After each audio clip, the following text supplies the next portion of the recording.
ಮಂಡ್ಯ ಲೋಕಸಭಾ ಸದಸ್ಯರು ಹಾಗೂ ಕೇಂದ್ರದ ಉಕ್ಕು ಮತ್ತು ಬೃಹತ್ ಕೈಗಾರಿಕಾ ಸಚಿವರಾದ ಎಚ್.ಡಿ. ಕುಮಾರಸ್ವಾಮಿಯವರು ಕೊಟ್ಟ ಮಾತನ್ನು ಉಳಿಸಿಕೊಂಡಿದ್ದು ಇಂದು ಮಾಜಿ ಶಾಸಕ ಕೆ.ಟಿ. ಶ್ರೀಕಂಠೇಗೌಡ ಅವರ ಮೂಲಕ ಮೈಶುಗರ್ ಶಾಲೆಯ ಶಿಕ್ಷಕರಿಗೆ, ಐಟಿಐ ಕಾಲೇಜು ಶಿಕ್ಷಕರಿಗೆ ಹಾಗೂ ಶಿಕ್ಷಕೇತರ ಸಿಬ್ಬಂದಿಗಳಿಗೆ ವೇತನ ವಿತರಣೆ ಮಾಡಿದರು.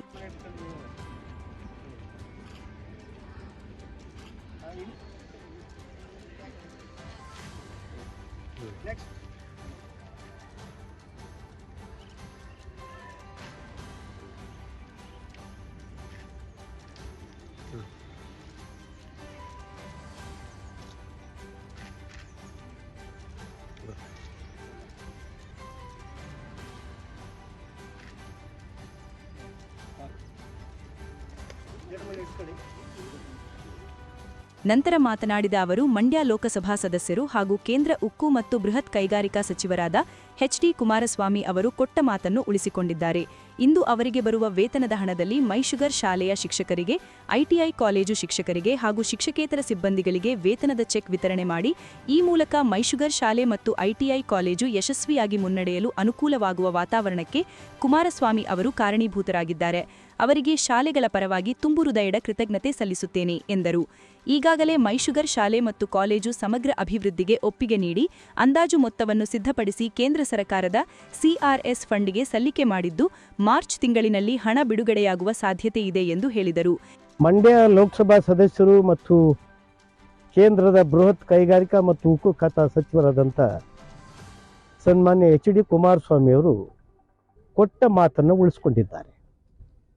ಇವತ್ತು ಅವರಿಗೆ ಬರುವ ವೇತನದ ಬಾಬ್ತು ಹಣದಲ್ಲಿ ಮೈಶುಗರ್ ಪ್ರೌಢಶಾಲಾ ಶಿಕ್ಷಕರಿಗೆ ಮತ್ತು ಶಿಕ್ಷಕೇತರರಿಗೆ, ಹಾಗೆಯೇ ಐಟಿಐ ಮೈಶುಗರ್ ಕಾಲೇಜಿನ ಶಿಕ್ಷಕರಿಗೆ ಮತ್ತು ಶಿಕ್ಷಕೇತರರಿಗೆ ವೇತನದ ಚೆಕ್ಕನ್ನು ವಿತರಣೆ ಮಾಡಿದ್ದೇನೆ. ಈ ಮೂಲಕ ಮೈಶುಗರ್ ಶಾಲೆ ಮತ್ತು ಐಟಿಐ ಕಾಲೇಜುಗಳು ಯಶಸ್ವಿಯಾಗಿ ಮುನ್ನಡೆಯಲು ಇವತ್ತು ಅನುಕೂಲವಾಗುವಂಥ ವಾತಾವರಣಕ್ಕೆ ಕುಮಾರಸ್ವಾಮಿ ಅವರು ಕಾರಣೀಭೂತರಾಗಿದ್ದಾರೆ. ಅವರಿಗೆ ಈ ಎಲ್ಲ ಎರಡೂ ಕಾಲೇಜುಗಳ ಶಾಲೆಗಳ ಪರವಾಗಿ ತುಂಬು ಹೃದಯದ ಕೃತಜ್ಞತೆಗಳನ್ನು ನಾನು ಸಲ್ಲಿಸ್ತೇನೆ. ಅದರ ಜೊತೆಗೆ ಈ ಶಾಲೆ ಮತ್ತು ಐಟಿಐ ಕಾಲೇಜಿನ ಸಮಗ್ರ ಅಭಿವೃದ್ಧಿಗೆ ಅವರು ಒಪ್ಪಿಗೆಯನ್ನು ನೀಡಿದ್ದಾರೆ. ಆ ಕುರಿತು ಈಗಾಗಲೇ ಒಂದು ಎಸ್ಟಿಮೇಟನ್ನು ಸಿದ್ಧಪಡಿಸಿ ಕೇಂದ್ರ ಸರ್ಕಾರದಲ್ಲಿ CSR ಫಂಡ್ಗೆ ಅವರು ಸಲ್ಲಿಕೆಯನ್ನು ಕೂಡ ಮಾಡಿದ್ದಾರೆ. ಬಹುಶಃ ಈ ವರ್ಷದ ಆಖರಿನಲ್ಲಿ ಅಂದರೆ ಮಾರ್ಚ್ ತಿಂಗಳಿನಲ್ಲಿ ಆ ಹಣ ಬಿಡುಗಡೆ ಆಗುವ ಎಲ್ಲ ಸಾಧ್ಯತೆಗಳು ಇದ್ದಾವೆ. ಯಾವ ಕಾರಣಕ್ಕೂ ಅವರು ಕಾರ್ಖಾನೆ ವಿಚಾರವನ್ನು ಯಾವತ್ತೂ ಮಾತಾಡಿಲ್ಲ. ಈ ಶಾಲೆಯ ಅಭಿವೃದ್ಧಿ, ಶಾಲೆಯ ಶಿಕ್ಷಕರ ವೇತನ ಈ ಬಗ್ಗೆ ಮಾತು ಕೊಟ್ಟಿದ್ದಾರೆ, ಮಾತನ್ನು ಉಳಿಸ್ಕೊಂಡಿದ್ದಾರೆ. ಕೆಲವರು ಕಪೋಕಲ್ಪಿತ ಮಾತುಗಳನ್ನು ಆಡ್ತಾ ಇದ್ದಾರೆ. ಕಾರ್ಖಾನೆಗೆ ಅವರು ಕೋಟಿ ದುಡ್ಡು ಅಗತ್ಯ ಏನಿದೆ? ನೀವು ಪ್ರಣಾಳಿಕೆಯಲ್ಲೇ ಹೇಳಿದ್ರಿ, ಮೈಸೂಗರ್ ಹೊಸ ಸಕ್ಕರೆ ಕಾರ್ಖಾನೆಯನ್ನು ಮಾಡ್ತೀವಿ ಮತ್ತು ಈಗಿರೋ ಕಾರ್ಖಾನೆಯನ್ನು ಸರಿ ಮಾಡ್ತೀವಿ ಅಂತೇಳಿ ಅದನ್ನು ಉಳಿಸ್ಕೊಳ್ಳಿ ಸ್ವಾಮಿ. ಅದು ಬಿಟ್ಟು ಕುಮಾರಸ್ವಾಮಿಯವರ ಮೇಲೆ ವೃಥಾ ಆರೋಪವನ್ನು ಮಾಡಬೇಡಿ. ಇವತ್ತು ರೈತರಿಂದ ವಸೂಲು ಮಾಡಿದ 4 ರೂಪಾಯಿ ಹಣ ಇದೆಯಲ್ಲ, ಏನಾಗಿದೆ? ಅದರಿಂದ ಇನ್ನು ಮುಂದೆ ಈ ಎರಡೂ ಶಾಲೆ ಮತ್ತು ಕಾಲೇಜಿನ ಶಿಕ್ಷಕರಿಗೆ ವೇತನ ಕೊಟ್ಕೊಂಡು ಹೋಗುವಂಥ ಜವಾಬ್ದಾರಿ ಕಾರ್ಖಾನೆ ಮೇಲೆ ಮತ್ತು ಟ್ರಸ್ಟ್ ಮೇಲೆ ಇದೆ. ನಿಮ್ಮಲ್ಲಿರುವ ಹಣವನ್ನು ಕೂಡಲೇ ನೀವು ಟ್ರಸ್ಟ್ಗೆ ಅಥವಾ ನಮ್ಮ ಹಿರಿಯ ವಿದ್ಯಾರ್ಥಿಗಳ ಸಂಘಕ್ಕೆ ವರ್ಗಾಯಿಸಿ. ಆಗ ಮುಂದಿನ ದಿನಗಳಲ್ಲಿ ಕೊಡಬೇಕಂತ ವೇತನವನ್ನು ಅವರು ಬಟ ಮಾಡಿಕೊಂಡು ಹೋಗ್ತಾರೆ. ರೈತರಿಂದ ಹಿಡಿದಿರ್ತಕ್ಕಂಥ ಹಣವನ್ನು ನೀವೇ ಇಟ್ಕೊಂಡಿದ್ರಿ. ಇದು ನನ್ನ ಪ್ರಶ್ನೆ. ಇವತ್ತು ಮತ್ತೊಮ್ಮೆ ಕುಮಾರಸ್ವಾಮಿಗೆ ಕೃತಜ್ಞತೆಗಳನ್ನು ಹೇಳ್ತಾ ಈ ಶಾಲೆ ಮತ್ತು ಕಾಲೇಜಿನ ಬಗ್ಗೆ ಅವರು ಪ್ರೀತಿಯನ್ನು ತೋರಿಸಿರುವ ಮತ್ತು ಸಹಕಾರ ನೀಡ್ತಾ ಇರುವ ಕಾರಣಕ್ಕಾಗಿ ಈ ಜಿಲ್ಲೆಯ ಪರವಾಗಿ ಕೃತಜ್ಞತೆಗಳನ್ನು ಸಲ್ಲಿಸ್ತೇನೆ. ಈ ಸಂದರ್ಭದಲ್ಲಿ ಮೈಶುಗರ್ ಶಾಲೆ ಹಳೆಯ ವಿದ್ಯಾರ್ಥಿ ಸಂಘದ ಅಧ್ಯಕ್ಷ ಬಿ.ಟಿ. ಜಯರಾಮ್, ಉಪಾಧ್ಯಕ್ಷ ಸತ್ಯನಾರಾಯಣ್ ದೇವ್, ಮೈಶುಗರ್ ಶಾಲೆ ಮುಖ್ಯ ಶಿಕ್ಷಕಿ ಟಿ.ಎಚ್. ವಿಶಾಲಾಕ್ಷಿ, ನಾಲ್ವಡಿ ಕೃಷ್ಣರಾಜ್ ಒಡೆಯರ್ ಐಟಿಐ ಕಾಲೇಜು ಪ್ರಾಂಶುಪಾಲರಾದ ಶಂಕರ್ ಸೇರಿದಂತೆ ಶಿಕ್ಷಕರು ಹಾಗೂ ಶಿಕ್ಷಕೇತರ ಸಿಬ್ಬಂದಿಗಳಿದ್ದರು. ನಾಗಮಂಗಲ ವಿಧಾನಸಭಾ ಕ್ಷೇತ್ರದಲ್ಲಿ ನಡೆಯುತ್ತಿರುವ ಕಾಮಗಾರಿಗಳ ಸಂಬಂಧ ಸಚಿವ ಎನ್. ಚಲುವರಾಯಸ್ವಾಮಿ ಅವರ ವಿರುದ್ಧ ಮಾಜಿ ಶಾಸಕ ಸುರೇಶ್ ಗೌಡ ಆರೋಪ ಆಧಾರರಹಿತ ಎಂದು ಜಿಲ್ಲಾ ಕಾಂಗ್ರೆಸ್ ಅಧ್ಯಕ್ಷ ಹಾಗೂ ಮೈಶುಗರ್ ಅಧ್ಯಕ್ಷ ಸಿ.ಡಿ. ಗಂಗಾಧರ್ ಖಂಡನೆ ವ್ಯಕ್ತಪಡಿಸಿದರು. ಸುದ್ದಿಗೋಷ್ಠಿಯಲ್ಲಿ ಮಾತನಾಡಿದ ಅವರು, ತಾವು ಕ್ಷೇತ್ರದ ಶಾಸಕರಾಗಿದ್ದಾಗ ಅನುಮೋದನೆ ಪಡೆದ ಕಾಮಗಾರಿಗಳಿಗೆ ಸಚಿವರು ಚಾಲನೆ ನೀಡುತ್ತಿದ್ದಾರೆ ಎಂದು ಮಾಜಿ ಶಾಸಕರು ಹೇಳುತ್ತಿದ್ದಾರೆ. ಈ ಸಂಬಂಧ ಅವರು ತಮ್ಮ ಅವಧಿಯಲ್ಲಿ ಕಾಮಗಾರಿಯ ಕಾರ್ಯಾನುಮೋದನೆ ಪಡೆದ ದಾಖಲೆಗಳನ್ನು ಪ್ರದರ್ಶಿಸಲಿ ಎಂದು ಸವಾಲು ಹಾಕಿದರು. ಜಿಲ್ಲೆಯಲ್ಲಿ ಕೈಗಾರಿಕೆ ಸ್ಥಾಪಿಸುವ ಸಂಬಂಧ ಕೇಂದ್ರ ಸಚಿವ ಎಚ್.ಡಿ. ಕುಮಾರಸ್ವಾಮಿಯವರು ಜಾಗ ನೀಡುತ್ತಿಲ್ಲ ಎನ್ನುತ್ತಿರುವುದು ಹಾಸ್ಯಾಸ್ಪದ. ಇದಕ್ಕೆ ಮಂಡ್ಯ ಕ್ಷೇತ್ರದ ಶಾಸಕರು ಉತ್ತರ ನೀಡಿದ್ದಾರೆ. ಅವರು ಜಿಲ್ಲೆಗೆ ಕೈಗಾರಿಕೆಗಳನ್ನು ತರುವ ಉತ್ಸಾಹದಲ್ಲಿದ್ದರೆ ಮುಖ್ಯಮಂತ್ರಿ ಅಥವಾ ಕೈಗಾರಿಕಾ ಮಂತ್ರಿಗಳನ್ನು ಭೇಟಿ ಮಾಡಿ ಚರ್ಚೆ ಮಾಡಲಿ.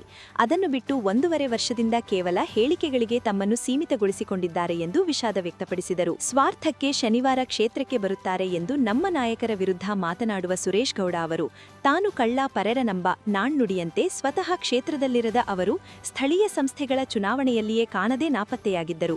ಇವರು ತಮ್ಮ ತಪ್ಪಾದ ಹೇಳಿಕೆಗೆ ಹೈಕೋರ್ಟ್ನಲ್ಲಿ ಕ್ಷಮೆ ಕೇಳಿದ್ದಾರೆ. ಇವರಿಗೆ ಸಚಿವರ ಬಗ್ಗೆ ಮಾತನಾಡುವ ನೈತಿಕತೆ ಇದೆಯೇ ಎಂದು ಪ್ರಶ್ನಿಸಿದರು. ಮೇ 13, 2023 ಚುನಾವಣೆ ಆಗಿ 2.5 ವರ್ಷಗಳು ಕಳೆದ ನಂತರ ಈಗ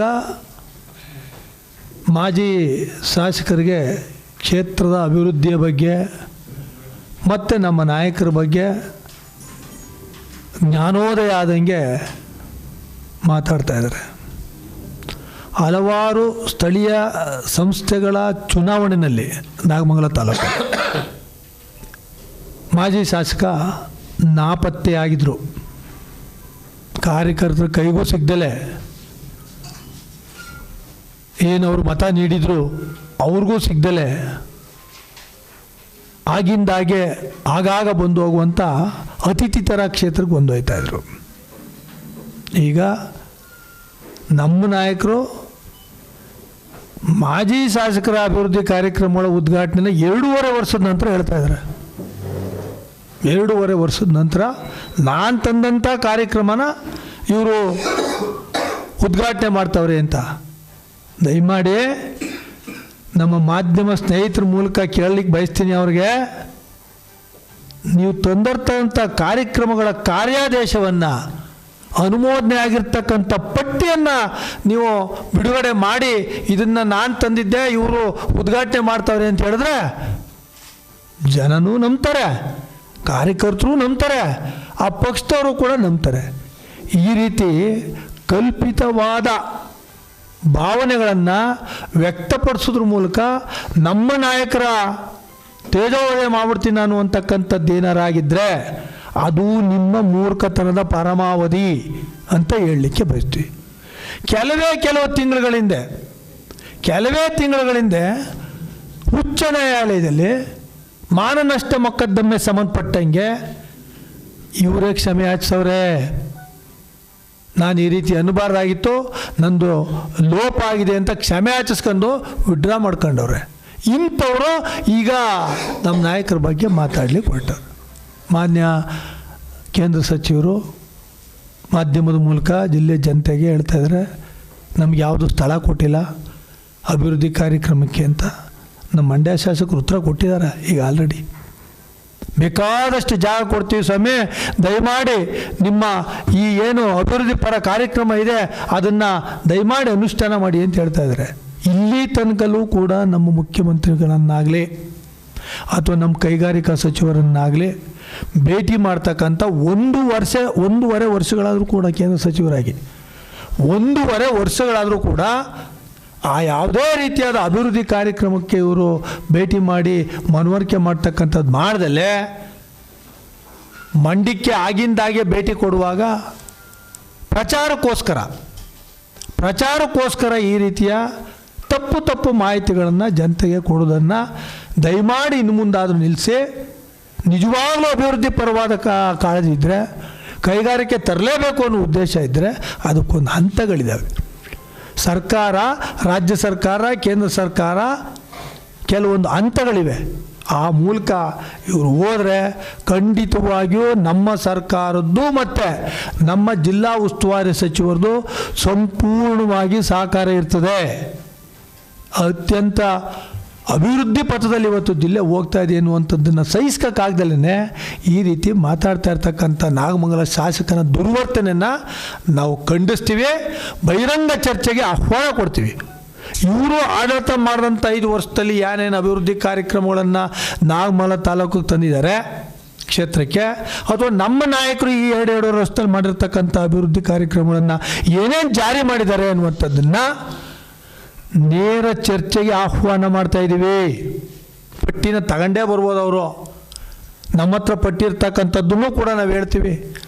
ಆಗ ನಿಜವಾದ ಸತ್ಯ ಜನತೆಗೆ ಗೊತ್ತಾಯ್ತದೆ. ಶನಿವಾರ ಭಾನುವಾರ ಅಂತ ಭಾಳ ಕೇವಲವಾಗಿ ಮಾತಾಡ್ತಾರಲ್ಲ, ತಾನು ಕಳ್ಳ ಪರೋ ನಂಬ ಅಂತ ಕನ್ನಡದಲ್ಲಿ ಗಾದೆ ಇದೆ. ಇವರೆಲ್ಲ ಶನಿವಾರ ಭಾನುವಾರ ಬರ್ತಿದ್ರೇನೋ ಕಲೆಕ್ಷನ್ಗೆ. ಅದಕ್ಕೆ ನಮ್ಮ ಸಚಿವ್ರನ್ನ ಇಡೀ ರಾಜ್ಯದಲ್ಲಿ ಇವತ್ತು ಕೇಂದ್ರ ಸಚಿವರು ಕೂಡ ಕರ್ನಾಟಕ ರಾಜ್ಯದ ಕೃಷಿ ಖಾತೆಯನ್ನು ಅಭಿನಂದಿಸ್ತಾ ಇದ್ದಾರೆ, ಅಪ್ರಿಷಿಯೇಟ್ ಮಾಡ್ತಾ ಇದ್ದಾರೆ. ಅದು ಯಾವುದನ್ನೂ ಸಹಿಸ್ಕೋಕ್ಕಾಗ್ದಲೇ ಇವರು ಈ ರೀತಿ ಆರೋಪ ಮಾಡ್ತಾ ಇರ್ತಕ್ಕಂಥದ್ದನ್ನು ಕಡಾಖಂಡಿತವಾಗಿ ಇನ್ನು ಮುಂದೆ ನಿಲ್ಲಿಸಬೇಕು ಅಂತ ನಾವು ಎಚ್ಚರಿಕೆ ಕೊಡ್ತಾ ಇದ್ದೀವಿ. ಈ ಮೂಲಕ ಅವ್ರಿಗೆ ಎಚ್ಚರಿಕೆ ಕೊಡ್ತಾ ಇದ್ದೀವಿ. ನಾವು ವಿಷಯಾಧಾರಿತವಾದ ಆಲೋಚನೆಯನ್ನು, ವಿಷಯಾಧಾರಿತವಾದ ಚರ್ಚೆಯನ್ನು ಸ್ವಾಗತ ಮಾಡ್ತೀವಿ. ಈ ಸೊಳ್ಳು ಪೊಳ್ಳು ಇವೆಲ್ಲವನ್ನು ಕೂಡ ನಾವು ಖಂಡಿಸ್ತೀವಿ ಅಂತಕ್ಕಂಥದ್ದನ್ನು ನಿಮ್ಮ ಮೂಲಕ ಸನ್ಮಾನ್ಯ ನಾಗಮಂಗಲ ಕ್ಷೇತ್ರದ ಶಾಸಕನಿಗೆ ಹೇಳ್ತಾ ಇದ್ದೀವಿ. ಇನ್ನು ಮುಂದಾದರೂ ಕೂಡ ಜನಪರವಾದ ಅಭಿವೃದ್ಧಿ ಪರವಾದ ವಿಚಾರವನ್ನು ಮುಂದಿಟ್ಕೊಂಡು ಚರ್ಚೆ ಮಾಡಿ. ಈ ರೀತಿ ಕುತ್ಸಿತವಾದ ಭಾವನೆಗಳನ್ನು ವ್ಯಕ್ತಪಡಿಸ್ತಕ್ಕಂಥದ್ದನ್ನು ಬಿಡಬೇಕು ಅನ್ನುವಂಥದ್ದನ್ನು ಮತ್ತೆ ಅವರಿಗೆ ನಾವು ಆಗ್ರಹಪೂರ್ವಕವಾಗಿ ಹೇಳಲಿಕ್ಕೆ ಬಯಸ್ತೀವಿ. ಗೋಷ್ಠಿಯಲ್ಲಿ ರಾಜ್ಯ ಪ್ರಧಾನ ಕಾರ್ಯದರ್ಶಿ ಸುಂಡಹಳ್ಳಿ ಮಂಜುನಾಥ್, ಎಸ್ಸಿ ವಿಭಾಗದ ಜಿಲ್ಲಾ ಉಪಾಧ್ಯಕ್ಷ ವಿಜಯಕುಮಾರ್, ನಗರಸಭೆ ಸದಸ್ಯ ಶ್ರೀಧರ್, ಜಿಲ್ಲಾ ಕಾರ್ಯದರ್ಶಿ ನಾಗರಾಜು, ಗುರುರಾಜ್ ಇದ್ದರು. ಮದ್ದೂರು ತಾಲೂಕಿನ ಸೋಮನಹಳ್ಳಿ ಗ್ರಾಮದ ಸರ್ಕಾರಿ ಕೈಗಾರಿಕಾ ತರಬೇತಿ ಸಂಸ್ಥೆಯ ಆವರಣದಲ್ಲಿ ಹಳೆಯ ವಿದ್ಯಾರ್ಥಿಗಳ ಸಂಘದ ಸಹಯೋಗದಲ್ಲಿ ಕಾಲೇಜು ಸ್ಥಾಪನೆಗೊಂಡ 25ನೇ ವರ್ಷದ ನೆನಪಿಗಾಗಿ ಬೆಳ್ಳಿ ಹಬ್ಬ ಕಾರ್ಯಕ್ರಮವನ್ನು ಆಯೋಜಿಸಲಾಗಿತ್ತು. ಕಾರ್ಯಕ್ರಮಕ್ಕೆ ಚಾಲನೆ ನೀಡಿ ಮಾತನಾಡಿದ ಶಾಸಕ ಕದಲೂರು ಉದಯ್, ಈ ಭಾಗದಲ್ಲಿ ಸರ್ಕಾರಿ ಕೈಗಾರಿಕಾ ತರಬೇತಿ ಸಂಸ್ಥೆ ಸ್ಥಾಪನೆಯಾಗಿರುವುದರಿಂದ ಗ್ರಾಮೀಣ ಪ್ರದೇಶದ ವಿದ್ಯಾರ್ಥಿಗಳಿಗೆ ಹಾಗೂ ಬಡ ವಿದ್ಯಾರ್ಥಿಗಳಿಗೆ ತುಂಬಾ ಅನುಕೂಲವಾಗಿದೆ. ಇಲ್ಲಿ ಶಿಕ್ಷಣ ಪಡೆದ ಎಲ್ಲಾ ವಿದ್ಯಾರ್ಥಿಗಳು ಸೇರಿ 27ನೇ ವರ್ಷದ ಬೆಳ್ಳಿ ಹಬ್ಬ ಆಚರಣೆ ಮಾಡುತ್ತಿರುವುದು ಶ್ಲಾಘನೀಯ. ಈ ಪರಂಪರೆ ಹೀಗೆ ನಿರಂತರವಾಗಿ ನಡೆಯಲಿ. ಮುಂಬರುವ ಪೀಳಿಗೆ 50ನೇ ವರ್ಷದ ಸಂಭ್ರಮಾಚರಣೆಯನ್ನು ನಿಮ್ಮನ್ನು ನೋಡಿ ಮಾಡುವಂತಾಗಲಿ ಎಂದು ಶುಭ ಹಾರೈಸಿದರು. ಈ ಒಂದು ಕಾರ್ಯಕ್ರಮ ನಿಗದಿಯಾಗೋಕ್ಕೂ ಮೊದಲೇ ಸುಮಾರು 1.5 ತಿಂಗಳು ಮೊದಲೇ ನನ್ನ ಹತ್ರ ದಿನಾಂಕವನ್ನ ಕೇಳಿದ್ರು. ಆಯ್ತು ಮಾಡ್ಕೊಳ್ಳಿ ಅಂತ ಹೇಳಿದೆ. ತದನಂತರ ಅಧಿವೇಶನ ಫಿಕ್ಸ್ ಆಯ್ತು. 19-19ರವರೆಗೆ ಇನ್ವಿಟೇಷನ್ ಕೊಡೋಕೆ ಬಂದಾಗಲೂ ನಾನು ಇಲ್ಲ, ಅಧಿವೇಶನ ಮುಗಿದಿರ್ತದೆ, ಬರ್ತೀನಿ ಅಂತ ಕೂಡ ಹೇಳಿದ್ದೆ. ಆದರೆ ನಮ್ಮ ಸಭಾಧ್ಯಕ್ಷರು ವಿಧಾನಸಭೆಯನ್ನು ಇವತ್ತಿಗೂ ಕೂಡ ಒಂದು ದಿನ ಮುಂದೂಡಿ ಇವತ್ತಿಗೂ ಕೂಡ ಅಧಿವೇಶನ ನಡೀತಾ ಇದೆ. ಆದ್ರೂ ನಾವು ಹಿಂದೆ ಈ ಕಾರ್ಯಕ್ರಮ ಮತ್ತು ಬೇರೆ ಬೇರೆ ಕಾರ್ಯಕ್ರಮಗಳನ್ನು 2 ವಾರ ಇರಲ್ಲ ಅಂತ ಹೇಳಿ ಇವತ್ತಿಗೆ ಬಹಳಷ್ಟು ಕಾರ್ಯಕ್ರಮಗಳಿಗೆ ಒಪ್ಪಿಗೆಯನ್ನು ಸೂಚಿಸಿದ್ದು. ಆದ್ರಿಂದ ಅಧಿವೇಶನ ಮೊಟಕುಗೊಳಿಸಿ ಇಲ್ಲಿ ಬರಬೇಕಾಯಿತು. ಬಹಳ ಸಂಭ್ರಮದಿಂದ ನಮ್ಮ ಎಲ್ಲ ಇಲ್ಲಿ ಒಂದು ಕಲ್ತಿ ಹೋದಂತ ಹಳೆಯ ವಿದ್ಯಾರ್ಥಿಗಳು ಎಲ್ಲರೂ ಸೇರಿ ಈ ಒಂದು ಬೆಳ್ಳಿ ಹಬ್ಬವನ್ನ ಆಚರಣೆಯನ್ನು ಮಾಡ್ತಾ ಇದ್ದೀವಿ. ನಾವು 88, 89, 90 ಆಸ್ಪಾಸ್ನಲ್ಲಿ ಇದೇ ಪಕ್ಕದ ಹೈಸ್ಕೂಲ್ನಲ್ಲಿ ಈ ವೇಳೆ ಮಂಡ್ಯದ ರಕ್ತನಿಧಿ ಕೇಂದ್ರದಿಂದ ಕಾಲೇಜ್ ಆವರಣದಲ್ಲಿ ರಕ್ತದಾನ ಶಿಬಿರವನ್ನು ಆಯೋಜನೆ ಮಾಡಲಾಗಿತ್ತು. ಹಳೆಯ ವಿದ್ಯಾರ್ಥಿಗಳು ಹಾಗೂ ಕಾಲೇಜಿನ ವಿದ್ಯಾರ್ಥಿಗಳು ರಕ್ತದಾನ ಕಾರ್ಯಕ್ರಮದಲ್ಲಿ ಭಾಗಿಯಾಗಿದ್ದರು. ಇದೇ ಸಂದರ್ಭದಲ್ಲಿ ಗಣನೀಯ ಸೇವೆ ಸಲ್ಲಿಸಿದ 5 ಜನ ತಾಲೂಕಿನ ಹಿರಿಯರನ್ನ ಸನ್ಮಾನಿಸಲಾಯಿತು. ಈ ವೇಳೆ ಕಾಲೇಜು ಪ್ರಾಂಶುಪಾಲ ಪ್ರಕಾಶ್ ಬಾಬು, ಸಿಇಒ ನಂದಿನಿ, ಎಡಿಸಿ ಶಿವಾನಂದಮೂರ್ತಿ, ತಾಲೂಕು ಕಾರ್ಯನಿರ್ವಹಣಾಧಿಕಾರಿ ರಾಮಲಿಂಗಯ್ಯ ಸೇರಿದಂತೆ ಕಾಲೇಜಿನ ಪ್ರಾಚಾರ್ಯರು ಹಾಗೂ ಹಳೆಯ ವಿದ್ಯಾರ್ಥಿಗಳ ಸಂಘದ ಪದಾಧಿಕಾರಿಗಳು ಹಾಜರಿದ್ದರು.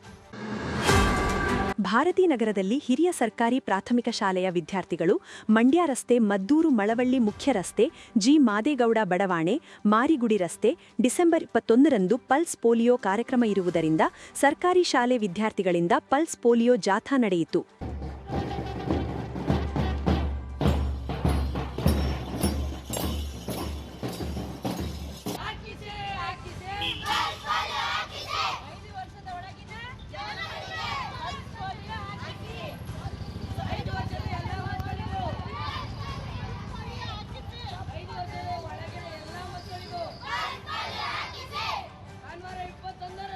ಚೆನ್ನಮ್ಮ ಪ್ರಾಥಮಿಕ ಆರೋಗ್ಯ ಸುರಕ್ಷಾ ಅಧಿಕಾರಿ ಮಾತನಾಡಿ, ಡಿಸೆಂಬರ್ 21ರಂದು ರಾಷ್ಟ್ರೀಯ ಪಲ್ಸ್ ಪೋಲಿಯೋ ಕಾರ್ಯಕ್ರಮ ಇರುವುದರಿಂದ ಹುಟ್ಟಿದಾಗಿನಿಂದ 5 ವರ್ಷ ಒಳಗಿನ ಮಕ್ಕಳಿಗೆ ಪಲ್ಸ್ ಪೋಲಿಯೋ ಲಸಿಕೆ ಹಾಕಿಸಿ ಎಂದರು. 21-12-2025 ರಾಷ್ಟ್ರೀಯ ಪಲ್ಸ್ ಪೋಲಿಯೋ ಕಾರ್ಯಕ್ರಮ ಇರುವುದರಿಂದ 0 ಇಂದ 5 ವರ್ಷದ ಎಲ್ಲ ಮಕ್ಕಳಿಗೂ ಪಲ್ಸ್ ಪೋಲಿಯೋ ಹಾಕಿಸ್ಬೇಕು.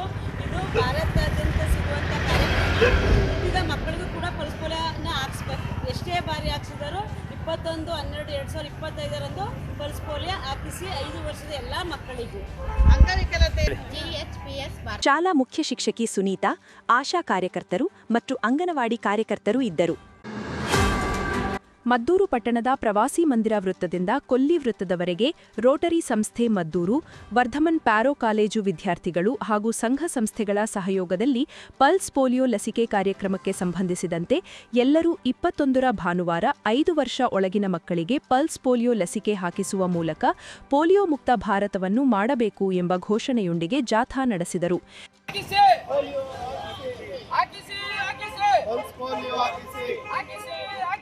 ಪಲ್ಸ್ ಪೋಲಿಯೋ ಹಾಕಿಸಿ 5 ವರ್ಷದ ಒಳಗಿನ ಎಲ್ಲ ಮಕ್ಕಳಿಗೂ ಪಲ್ಸ್ ಪೋಲಿಯೋ ಹಾಕಿಸಿ.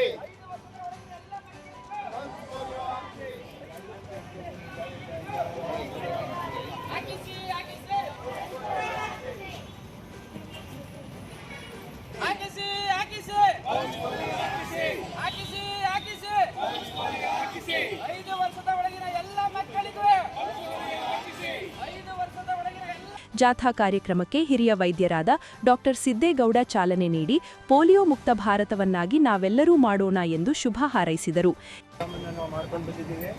ಈಗ ಆಲ್ಮೋಸ್ಟ್ ಭಾರತ ಪೋಲಿಯೋದಿಂದ ಪೋಲಿಯೋ ಮುಕ್ತ ಭಾರತ ಆಗ್ತಾ ಇದೆ.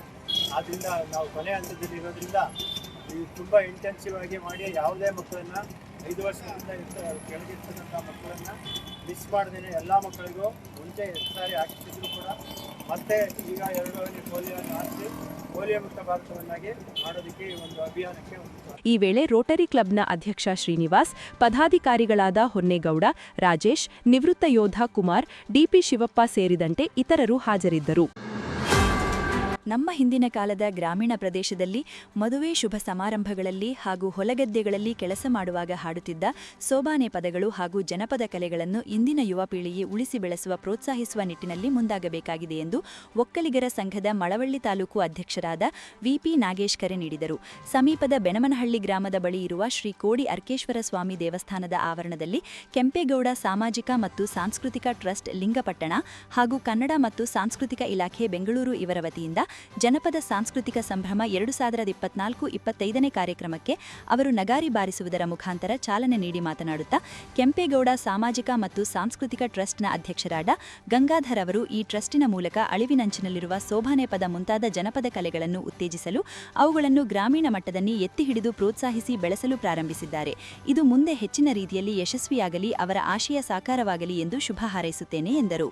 ಏನು ಕೆಂಪೇಗೌಡ ಒಂದು ಟ್ರಸ್ಟಿನ ಮೂಲಕ ಇವತ್ತು ಅಳಿವಿನ ಅಂಚಿಗೆ ಹೋಗಿರ್ತಕ್ಕಂಥ ಜಾನಪದ ಕಲೆಯನ್ನು, ಅಂದರೆ ಈ ಸೋಬಾನೆ ಇರ್ಬೋದು, ಏನು ನಶಿಸಿರ್ತಕ್ಕಂಥ ಜಾನಪದವನ್ನು ಉಳಿಸೋಕೆ ಉತ್ತೇಜನವಾಗಿ ಈ ಒಂದು ಟ್ರಸ್ಟ್ ಮೂಲಕ ಇವರು ತೊಡಗಿರ್ತಾರೆ. ಇವರು ಈ ಟ್ರಸ್ಟ್ ಮೂಲಕ ಇವರು ಹಲವಾರು ನಶಿಸುವಾಗಿರ್ತಕ್ಕಂಥ ಜನಪದ ಸಾಹಿತ್ಯನ ಎತ್ತಿಡಿಬೇಕು, ಈ ನಮ್ಮ ಗ್ರಾಮ ಮಟ್ಟದಿಂದ ಇದು ಇನ್ನೂ ಮುಂದುವರಿಸಬೇಕು ಅನ್ನೋ ಉದ್ದೇಶವಿಟ್ಕೊಂಡು ಇವರು ಪ್ರಾರಂಭ ಮಾಡಿರ್ತಾರೆ. ಇವರಿಗೆ ಈ ಸೇವಾ ಟ್ರಸ್ಟ್ನ ಪದಾಧಿಕಾರಿಗಳಿಗೆ, ಗಂಗಾಧರ್ ಅವ್ರಿಗೆ ಒಳ್ಳೆಯದಾಗಲಿ, ಇದು ಇನ್ನೂ ಉತ್ತಮ ಮಟ್ಟಕ್ಕೆ ಕೊಂಡೊಯ್ಯಲಿ, ಇದು ಉತ್ತಮ ಮಟ್ಟಕ್ಕೆ ಬೆಳೆಯಲಿ ಅಂತ ಈ ಸಂದರ್ಭದಲ್ಲಿ ನಾನು ಶುಭ ಹಾರೈಸಿ. ಮಂಡ್ಯ ಜಿಲ್ಲಾ ಸಹಕಾರ ಬ್ಯಾಂಕಿನ ಮಾಜಿ ಅಧ್ಯಕ್ಷ ಪುಟ್ಟರಾಮು ಕಾರ್ಯಕ್ರಮದ ಅಧ್ಯಕ್ಷತೆ ವಹಿಸಿ ಮಾತನಾಡುತ್ತಾ, ಈ ಕಾರ್ಯಕ್ರಮವನ್ನು ದೇವಸ್ಥಾನದ ಆವರಣದಲ್ಲಿ ಆಯೋಜಿಸಿರುವುದು ತುಂಬಾ ಸಂತೋಷಕರವಾಗಿದೆ.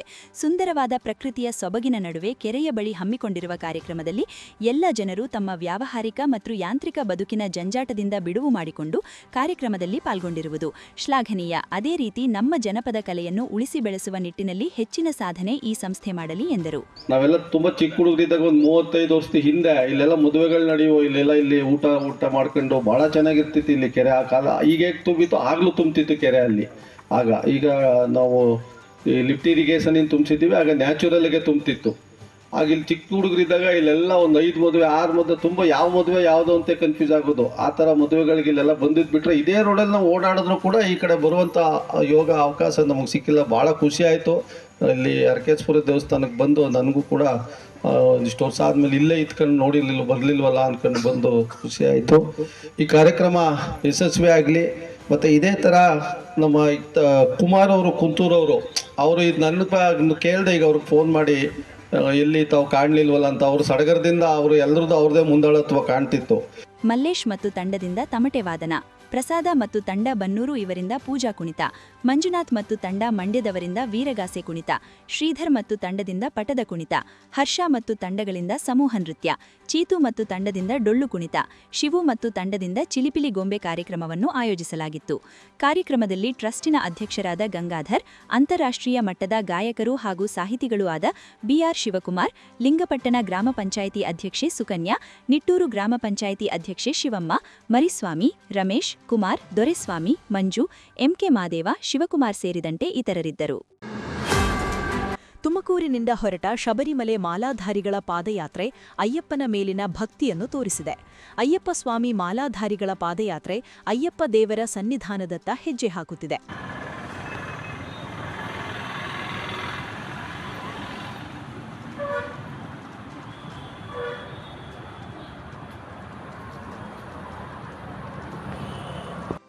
ಪ್ರತಿದಿನ 30 ರಿಂದ 35 ಕಿಲೋಮೀಟರ್ ಪಾದಯಾತ್ರೆ ಮಾಡಿ 22 ದಿನದಲ್ಲಿ ಶಬರಿಮಲೆಗೆ ತಲುಪಲು ಗುರಿ ಹೊಂದಿದ್ದೇವೆ ಎಂದು ಮಾಲಾಧಾರಿ ಹೇಮಂತ್ ಕುಮಾರ್ ಹೇಳಿದರು. ಪಾದಯಾತ್ರೆ ಮಾಡುವ ಉದ್ದೇಶ ತತ್ವಮಸಿ. ನಮ್ಮನ್ನು ನಾವು ಅರಿಯುವುದಕ್ಕೆ ಇದು ಸಹಕಾರಿಯಾಗಿದೆ. ನಾವು ದಾರಿಯಲ್ಲಿ ಬರುವಾಗ ಅಯ್ಯಪ್ಪ ಸ್ವಾಮಿಯ ಭಕ್ತರು ಊಟ, ತಿಂಡಿ, ನೀರು, ಉಪಚಾರ ಮಾಡುತ್ತಿದ್ದಾರೆ. ಸ್ವಾಮಿ ಭಕ್ತಿ ನಿಜಕ್ಕೂ ಮೆಚ್ಚುವಂತಹದ್ದಾಗಿದೆ ಎಂದು ತಿಳಿಸಿದರು. ನಮಸ್ಕಾರ. ಸ್ವಾಮಿಯೇ ಶರಣಮಯ್ಯಪ್ಪ, ಎನ್ಗುರುನಾಥನೇ ಶರಣಮಯ್ಯಪ್ಪ. ನಾವು ಹೇಮಂತ್ ಕುಮಾರ್ ಅಂತ ತುಮಕೂರಿಂದ ಶಬರಿಮಲೆಗೆ ಪಾದಯಾತ್ರೆ ಹೋಗ್ತಾ ಇದ್ದೀವಿ. ನಾವು 20 ರಿಂದ 22 ದಿನಕ್ಕೆ 30 ರಿಂದ 35 ಕಿಲೋಮೀಟರ್ ಟಾರ್ಗೆಟ್ ಇಟ್ಕೊಂಡು ನಡೀತಾ ಇದ್ದೀವಿ. ಹಾದಿ ಮಧ್ಯದಲ್ಲಿ ನಮ್ಗೆ ಯಾವುದೇ ರೀತಿಯ ನೋವುಗಳಾಗಲಿ ಕಾಣಿಸ್ತಿಲ್ಲ. ಕಾಣಿಸ್ಕೊಂಡ್ರೂ ಸಹಿತ ಅದು ಪ್ರಕೃತಿ ಸಹಜವಾಗಿ ನಮ್ಗೆ ಪೈನ್ ಬಂದೇ ಬರುತ್ತೆ. ಶರಣಘೋಷ ಕೂಗಿದ ತಕ್ಷಣ ಅಯ್ಯಪ್ಪ ಎಲ್ಲಿದ್ರು ನಮ್ಮನ್ನು ನೋವನ್ನ ಕಿತ್ಕೊತಾರೆ. ಅಯ್ಯಪ್ಪನ ನಾವು ಕಾಣೋ ಉದ್ದೇಶ ತತ್ವಮಸಿ ಅಂತ, ಅಂದರೆ ನಮ್ಮಲ್ಲೇ ದೇವರಿದ್ದಾನೆ ಅಂತ. ನಮ್ಮನ್ನು ನಾವು ಅರಿಲಿಕ್ಕೆ ಇದು ಭಾಳ ಸಹಕಾರಿಯಾಗುತ್ತೆ. ಸಹನೆ, ತಾಳ್ಮೆ ಇಂಥ ಗುಣಗಳನ್ನ ಪ್ರಮೋಟ್ ಮಾಡುತ್ತೆ ಅಯ್ಯಪ್ಪನ ನೆನೆ ಕಾಣಿಸ್ತಾ ಹೋಗುತ್ತೆ. ದಾರಿಯಲ್ಲಿ ನಾವು ಬರ್ತಾ ನಮಗೆ ಹಲವಾರು ಭಕ್ತರು ಅಯ್ಯಪ್ಪನ, ಅವರಲ್ಲಿ ಅಯ್ಯಪ್ಪ ಇರೋದ್ರಿಂದ ನಮ್ಮಲ್ಲಿ ಅಯ್ಯಪ್ಪನ ಕಂಡು ಅವರು ನಮಗೆ ಊಟ, ತಿಂಡಿ, ಉಪಚಾರ, ನೀರು, ಮಲಗಲಿಕ್ಕೆ ಸ್ಥಳ, ಹುಡುಕೊಂಬನ್ ಸಹಿತ ನಮಗೆ ಊಟ ಕೊಟ್ಟಿರೋ ನಿದರ್ಶನಗಳು ಕೂಡ ಇದೆ. ಹಾಗಾಗಿ ಎಲ್ಲರೂ ಅಯ್ಯಪ್ಪನಲ್ಲಿ ಭಕ್ತಿಯನ್ನು ನಾವು ಸದಾ ಜಾಸ್ತಿ ಮಾಡ್ಕೊತ ಹೋಗಬೇಕು ಅನ್ನೋದು ನಾನು ಹೇಳ್ತೀನಿ.